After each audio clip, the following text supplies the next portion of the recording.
Illustration number 13 करते हैं।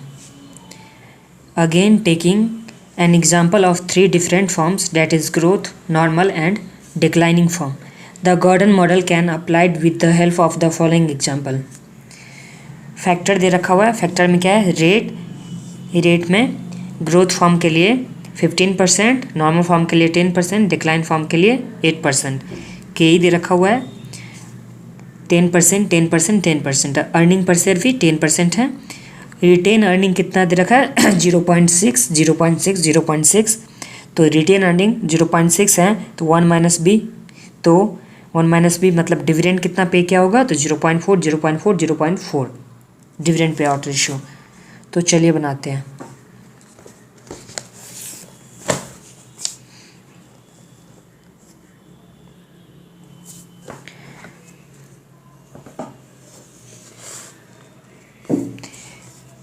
Gordon model में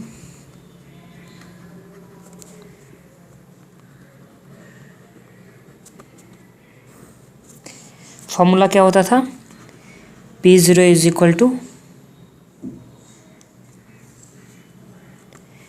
E1 into 1 minus B divide by K minus B are.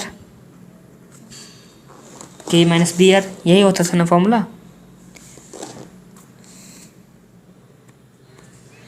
Situation 1 में बनाते हैं।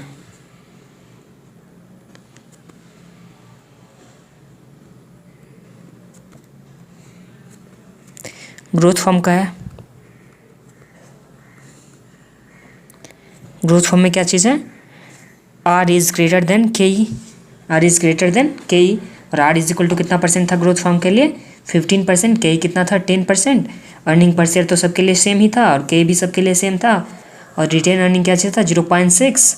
और 1 माइनस बी कितना दे रखा हुआ था? 0.4। रिटेन अर्निंग का क्या बोलते हैं हम लोग? बी बोलते हैं। तो सिचुएशन 1 में तो दे रखा हुआ है, तो सिचुएशन 1 में P0 इज इक्वल टू कितना हो जाएगा? तो अर्निंग पर शेयर तो सबके लिए सेम है। 1 माइनस बी कितना दे रखा है? 1 माइनस बी दे रखा है 0.4।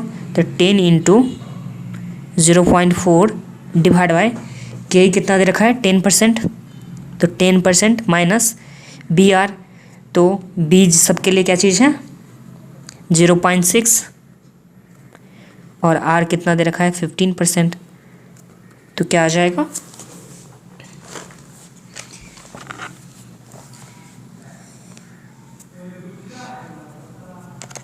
.6 इंटू 0.15 माइनस 0.1, तो 0.01 ये आ गया। तो 10 इंटू 0.4 डिवाइड बाई 0.01।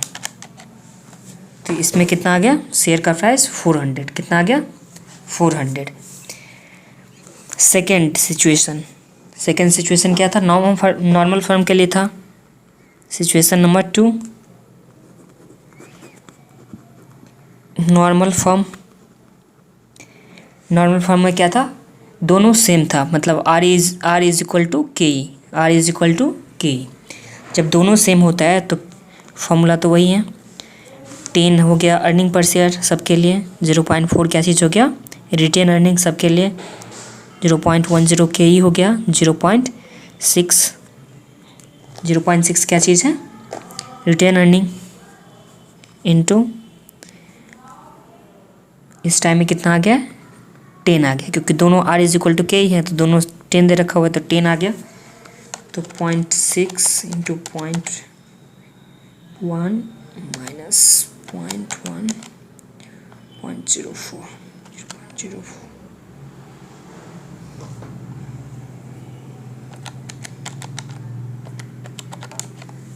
तो इसमें कितना आ गया?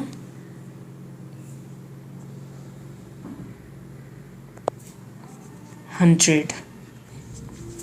फिर थर्ड नंबर सिचुएशन,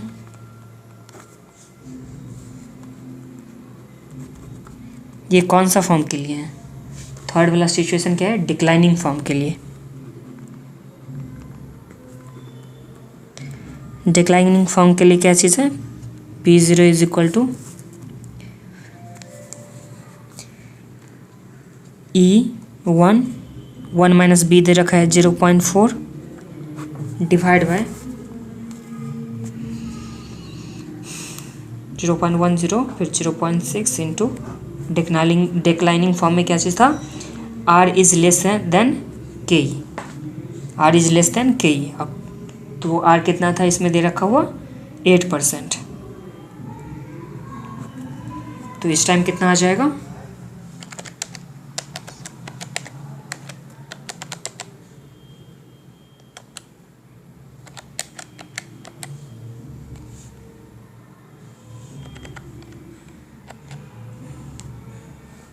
.06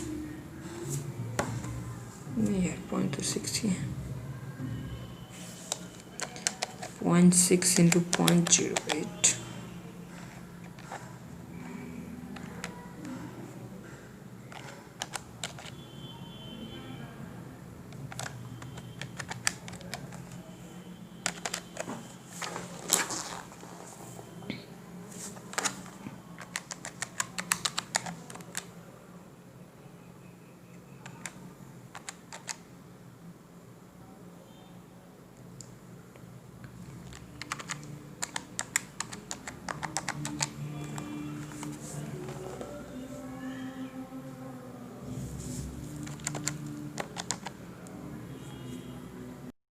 तो आ गया 76.92।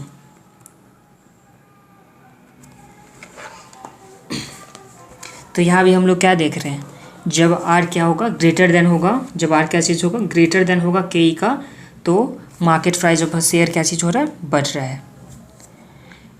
अब स्टडी मैथ में ही क्या चीज़, इसका आंसर में एक और चीज़ दे रखा हुआ है कि जब रिटेंशन रेशियो कितना था, इसमें रिटेंशन रेशियो 0.6 था, तो रिटेंशन रेशियो को चेंज करके 0.4 कर देंगे तो क्या चीज़ होगा, तो क्या चीज़ मार्केट प्राइस होगा।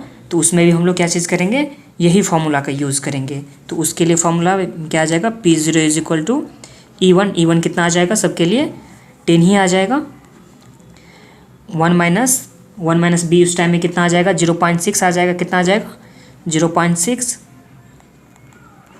डिवाइड बाय के क्या चीज़ है, के तो सबके लिए सेम ही है, और यहाँ भी 0.6 आ जाएगा बी आर, तो 0.6 कितना आ जाएगा 6 आ जाएगा, और आर जितना है उतना ही रहेगा, सिर्फ बी चेंज होगा। तो उस टाइम में तीनों के लिए क्या चीज़ है, मार्केट प्राइस आप लोग खुद से निकाल लेंगे। तो इसमें 150 आ जाता है, सेकंड के लिए कितना आ जाता है 100, और थर्ड के लिए कितना आ जाता है 88.24। तो इस तरह से हम लोग क्या चीज़ देखें कि जब आर ग्रेटर देन क्या चीज़ है, जब आर क्या चीज़ है ग्रेटर देन के ई है, तो मार्केट प्राइस क्या चीज़ होगा, बढ़ेगा।